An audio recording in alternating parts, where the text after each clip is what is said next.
Hello everyone, स्वागत है आप सभी का आपके अपने यूट्यूब चैनल हिंदी ज्ञान में। मित्रों, जैसा कि हम अभी तक स्वर और व्यंजनों के बारे में पढ़ चुके हैं, हमारी पिछली वीडियो में हमने स्वर और व्यंजनों के बारे में बताया था। आज मैं बताने वाला हूँ एक महत्वपूर्ण टॉपिक है, वह है घोष और अघोष। व्यंजन को हमने जब वर्गीकृत किया था, आप जानते हैं कि व्यंजनों को वर्गीकरण करने के बाद अलग अलग प्रकार से उन्हें वर्गीकृत किया गया।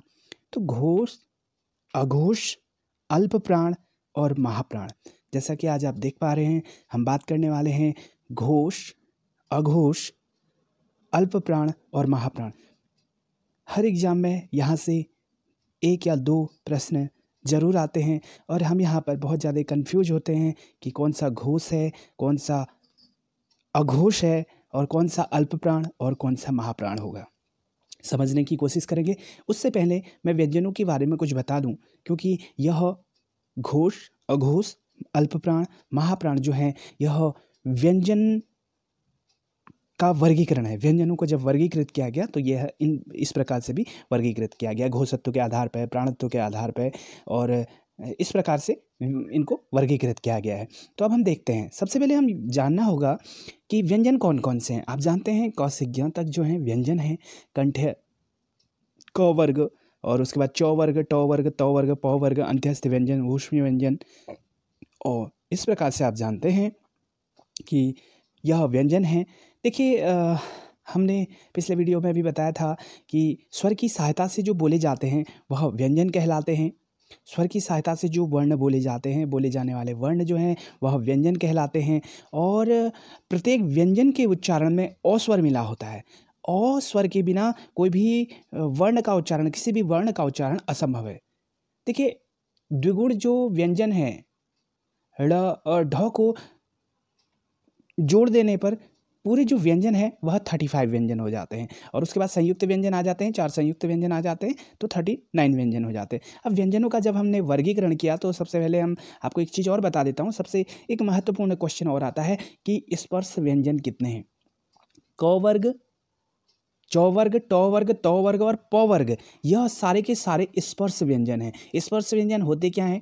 जिन व्यंजनों का उच्चारण करते समय हवा फेफड़ों से निकलते हुए मुंह के किसी स्थान विशेष, कहीं पर कंठ को, तालु को, मूर्धा को, दांत को, होंठ को स्पर्श करके निकलती है, तो वह स्पर्श व्यंजन कहलाते हैं। देखिए, जैसे क वर्ग में कंठ से निकलेगी, चौ वर्ग में तालव्य को देखिए कहीं ना कहीं पर वह स्पर्श करेगी, तो वह स्पर्श व्यंजन कहलाती है। क वर्ग, च वर्ग, ट वर्ग, त वर्ग, प वर्ग सब कंठ, तालु, मूर्धा, दंत्य और ओष्ठ को यह टच करती है।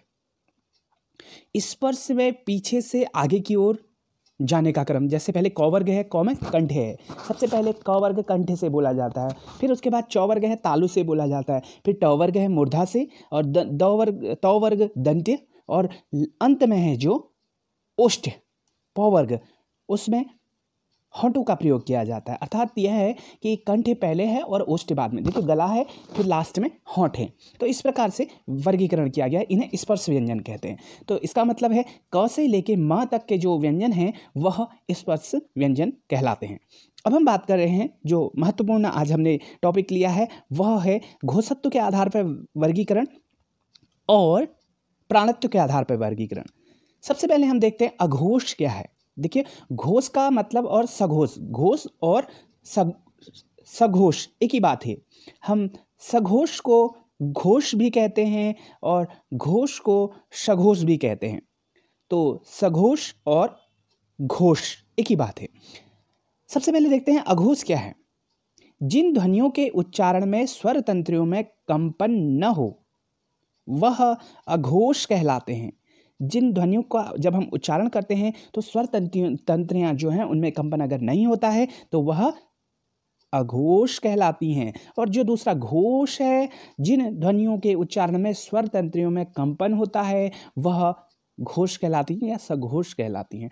देखिए, ये कहता है कि हर वर्ग का पहला और दूसरा जो व्यंजन है वह अघोष है। जैसे क वर्ग में क और ख है, यह अघोष है। और घोष कौन कौन से हैं? जिन ध्वनियों के उच्चारण में स्वर तंत्रियों में कंपन हो। जैसे हर वर्ग का तीसरा, चौथा और पांचवा व्यंजन जो है वह क्या कहलाता है? घोष कहलाता है। तो यहाँ पर हमने देखा जैसे क वर्ग है, क और ख जो है वह अघोष है और ग, घ और अंग जो है वह सघोष है। इतना जान लीजिए। अभी मैं आपको चार्ट के माध्यम से भी समझाने की कोशिश करूंगा। उसके बाद देखते हैं प्राणत्व के आधार पर जो है अल्प प्राण और महाप्राण। यह प्रश्न अधिकतर पूछे जाते हैं आज, इसीलिए हमने इस टॉपिक को चुना है। प्राणत्व के आधार पर यहाँ प्राण का मतलब क्या है? हवा। प्राण का मतलब यहाँ पर हवा से है। प्राणत्व के आधार पर मतलब हवा के आधार पर अल्प प्राण और महाप्राण। देखिए, जिन व्यंजनों के उच्चारण में मुंह से कम हवा निकले वहाँ अल्प प्राण, अल्प मतलब कम, प्राण मतलब हवा, जहाँ पर कम हवा निकले वहाँ अल्प प्राण होगा, और जहाँ पर जिन व्यंजनों के उच्चारण में मुंह से अधिक हवा निकलती है वहाँ पर क्या होगा? महाप्राण होगा। अल्प प्राण में कौन सा आता है? हर वर्ग का। अब आपको वर्ग तो याद करने पड़ेंगे, क वर्ग, च वर्ग, ट वर्ग, त वर्ग, प वर्ग, 5 वर्ग हैं। तो जिन व्यंजनों के उच्चारण में मुंह से कम हवा निकले वह अल्प प्राण कहलाते हैं। जैसे हर वर्ग का पहला, तीसरा और पांचवा जो व्यंजन होता है वह अल्प प्राण होता है। जैसे क वर्ग में क अल्प प्राण है, उसके बाद सीधे ग अल्प प्राण है, और उसके बाद पांचवा अंग अल्प प्राण है। पहला, तीसरा, पांचवा अल्प प्राण होते हैं। क, ग, अंग यह अल्प प्राण है। जिन व्यंजनों के उच्चारण में मुंह से अधिक हवा निकले, जिन व्यंजनों के उच्चारण में हकार की ध्वनि विशेष रूप से सुनाई दे, तो हर वर्ग का दूसरा और चौथा जो व्यंजन होता है वह महाप्राण कहलाता। दूसरा और चौथा महाप्राण कहलाता। जैसे क वर्ग में ख और घ जो है वह महाप्राण है। आइए हम इसे एक ग्राफ के माध्यम से समझते हैं या फिर वर्गीकरण के माध्यम से समझने की कोशिश करते हैं। देखिए, उससे पहले हम यहाँ पर कुछ और देखेंगे। इसमें दे रखा है कि अघोष और सघोष कौन कौन से हैं। सबसे पहले अघोष के बारे में दे रखा है क, ख, च, छ। देखिए, पहला दूसरा, पहला दूसरा, च, छ, पहला दूसरा, ट, ठ, पहला दूसरा, त, थ, पहला दूसरा, प, फ, पहला और दूसरा जो है वह अघोष हैं। पहला दूसरा इसमें लिखा भी है, वर्ग का पहला और दूसरा जो होता है वह अघोष होता है। उसके बाद कहता है कि द्वितीय वर्ण संघर्षी स, श, स भी अघोष है। ठीक है, उसको छोड़िए। अभी अब सघोष को देख लेंगे। सघोष कौन से हैं? हमने अभी पढ़ा था कि जिन ध्वनियों के उच्चारण में स्वर तंत्रियों में कंपन हो, हर वर्ग का तीसरा, चौथा, पांचवा, तीसरा, चौथा, पांचवा, ग, घ, पांचवा नहीं दे रखा है क्योंकि पांचवा जो है नासिक है, होना तो चाहिए यहाँ पर, हाँ दे रखा है। तो जो सघोष हैं वह कौन कौन से होते हैं? घोष जो है तीसरा, चौथा और पांचवा। जैसे क वर्ग में ग, घ, अंग, आप लोग देख लेंगे।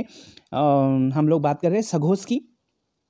सघोष में ग, घ, अंग, ज, झ, य, ड, ढ, ण, द, ध, न, ब, भ, म, ये जो हैं यह क्या हैं? सघोष हैं। यह सघोष हैं।